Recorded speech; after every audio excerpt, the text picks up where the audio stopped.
students, today here we are to learn tense. What is tense? Punjab में हिंदी और पंजाबी में जिसे हम काल बोलते हैं उसी को इंग्लिश में हम टेंस बोलते हैं. ठीक है. तो जैसे काल 3 प्रकार के होते हैं, टेंस भी 3 प्रकार के होते हैं, पास्ट, प्रेजेंट और फ्यूचर. प्रेजेंट मीन्स वर्तमान काल, पास्ट भूतकाल और फ्यूचर भविष्य काल. तो present tense, past tense and future tense. Tense होते कितने प्रकार के? 3, प्रेजेंट, पास्ट एंड फ्यूचर. अब आज हम पढ़ेंगे सिंपल प्रेजेंट टेंस. इसमें भी प्रेजेंट टेंस में भी simple present tense, continuous tense, present perfect tense and present perfect continuous. 4 तरह के होते हैं. 4 तरह के पास्ट होते हैं और 4 तरह के ही फ्यूचर होते हैं. लेकिन आज हम जो पढ़ेंगे वो है सिर्फ सिंपल प्रेजेंट टेंस. ठीक है. तो सिंपल प्रेजेंट टेंस में सबसे पहली बात जो हमें देखनी है वो है ही, शी, इट और सिंगुलर. यानी ही, शी, इट या सिंगुलर सब्जेक्ट हो तो सब्जेक्ट क्या होता है? जो सबसे पहले हम वर्ड यूज करते हैं उसको हम सब्जेक्ट बोलते हैं. अगर सब सिंगुलर हो तो हम वर्ब की फर्स्ट फॉर्म के साथ एस या ईएस लगाते हैं. और वी, दे और प्लूरल हो, प्लूरल यानी कि एक से ज्यादा व्यक्तियों के बारे में जब हम बात करेंगे तो हम वर्ब की फर्स्ट फॉर्म लगाएंगे. We use verbs first form. Again in simple present tense, he, she, it or singular noun, we use verbs first form or with s or es. With we, they and plural noun, we use verbs first form. Okay students, now we are going to do some exercise.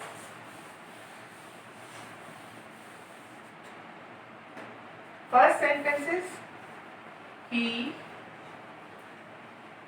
go to school. He dash to school. Here it is go or goes. Now see this. It is a singular. एक व्यक्ति के बारे में बात की है तो कौन सा वर्ड आएगा? go आएगा या goes? es वाला आएगा. go जो है हम प्लूरल के साथ यूज करते हैं तो यहाँ पर क्या आएगा? goes. He goes to school. ठीक. Second sentence. They dash a letter. Write, writes. जैसे कि पहले पढ़ा हमने कि अगर यहाँ पर बहुवचन है, दे, वी या बहुवचन है तो क्या यूज होगा? वर्ब की फर्स्ट फॉर्म. उसके साथ एस या ईएस नहीं लगेगा. तो राइट या राइट्स में से कौन सा आएगा? Right. W-R-I-T-E, right. Third, I early, get, gets. अब यहाँ पर I, मैं, एक इंसान के बारे में, लेकिन नो, I जो है वो हमेशा बहुवचन माना जाता है. I जो है वो हमेशा बहुवचन माना जाता है. तो I get up early, I gets up नहीं आएगा, I get up early. I get up early. अगर ये सेंटेंस में I की जगह पे he हो तो क्या लिखोगे? Gets. ठीक है. We हो तो फिर get. यानी ये चीज देखनी है आपने. अगर ये एक वचन है तो वर्ब की फॉर्म के साथ एस या ईएस यूज होगा और अगर बहुवचन है तो सिर्फ वर्ब की first form use. Have you understood that, students? If it is singular or talking about one person, then we use verb first form with s, and it is plural, that means we are talking about more than one person, then we use verbs first form without s or es. तो हम s और es नहीं लगाएंगे. ठीक है बेटा, समझ आ गया आपको? अब हम कुछ एक्सरसाइजेस कर लेते हैं. Next, this is our exercise. Rewrite the sentence after correcting the underlined verb. यानी जो underlined verb है उसको करेक्ट करके आपने सेंटेंस लिखना है. यहाँ पर verbs अंडरलाइन कर देते हैं. ठीक है. तो इसको ठीक करके लिखना है. अगर तो करेक्ट है तो आपने वैसे ही लिखना है. अगर आपको लगता है कि वहाँ रॉन्ग यूज किया गया तो आपने उसको करेक्ट करके लिखना है. The boy swims in the river.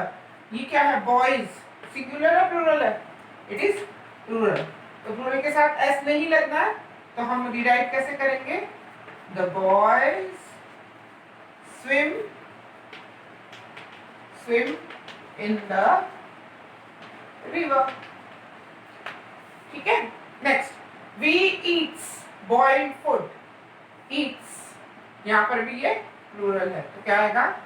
We eat boiled food. Next, my mother cook tasty food. My mother, आपकी मदर कितनी है? एक। तो यहाँ पर जो वर्ब की फॉर्म है इसके साथ क्या लगेगा? एस या ईएस। अब देखो, गो, डू, ऐसे में हम ईएस यूज करते हैं, बट यहाँ पर ईएस यूज नहीं होगा, सिर्फ एस यूज होगा।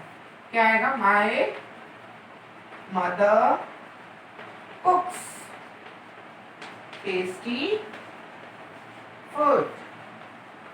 Okay, they comes back home early. They plural है, तो क्या आएगा? They come back home early. ठीक है, ये है हमारा सिंपल प्रेजेंट टेंस। अब आपको समझ में आ गया, अगर सिंगुलर है या एक व्यक्ति के बारे में बात की है तो आप वर्ब की फर्स्ट फॉर्म के साथ एस या ईएस यूज करके, और अगर प्लूरल है या एक से ज्यादा व्यक्तियों के बारे में बात की है तो वर्ब की फर्स्ट फॉर्म विदाउट एस और ईएस। ठीक, इसी के साथ हमारे इस चैप्टर में एक एक्सरसाइज है, what are the person said who do the same work. अब जैसे कि यहाँ पर a teacher who teaches us is called teacher, a person who teaches us is called teacher. Then a person who sells medicine, जो दवाइयां बेचता है उसको हम क्या कहते हैं? केमिस्ट। क्या कहते हैं? Chemist. A person who sells medicine is known as chemist. A person who sells vegetables, green grocer. A person who sells vegetables, we call him green grocer. A person who mends our shoe, जो हमारे जूते बनाता है उसको हम क्या कहते हैं? cobbler. क्या कहते हैं? cobbler. ये हमने फर्स्ट लेसन में पढ़ा था बेटा, cobbler mends the shoe. Okay, serves food in hotel, जो होटल में फूड सर्व करते हैं उसको क्या बोलते हैं बेटा? वेटर्स। क्या बोलते हैं? वेटर्स। स्टिचेस क्लोथ्स, जो हमारे कपड़े से सिलाता है हम क्या बोलते हैं? मम्मी हमें क्या बोलती है? किसके पास जाकर कपड़े सिलाने दे आओ? टेलर। किसके पास? Tailor. A person who stitches clothes is known as tailor. Deals in gold, अब इसका आंसर इसी में है। The person who deals in gold is called goldsmith. Gold इसमें दिया हुआ, आपने इसके साथ क्या लगा देना? Smith. A person who deals in gold is known as goldsmith. Next, a person who makes furniture, जो फर्नीचर बनाता है उसको क्या बोलते हैं? He is called carpenter. क्या बोलते हैं इसको? Carpenter. A person who grow crops, अब आप लोगों के बहुत सारे लोग खेती में काम करते हैं, तो जो खेती में काम करता है, क्रॉप्स उगाता है, उसको हम क्या बोलते हैं? Farmer. A person who grows crops is known as farmer. Takes care in part in race, a person who take part in race, race में जो पार्ट लेता है, इसी लेसन में पढ़ा हमने, is known as athlete. Milkha Singh, he is athlete, so a person who takes part in race is athlete. And who treats the sick, जो बीमार लोगों को ट्रीट करता है, देखभाल करता है उनकी, उसको क्या बोलते हैं? It is called doctor. ठीक है, तो ये दो एक्सरसाइजेस है आज हमने की। A person, name the person, what is it called, and secondly simple present tense. ये दोनों चीजें आपने आज करनी है। Thanks students.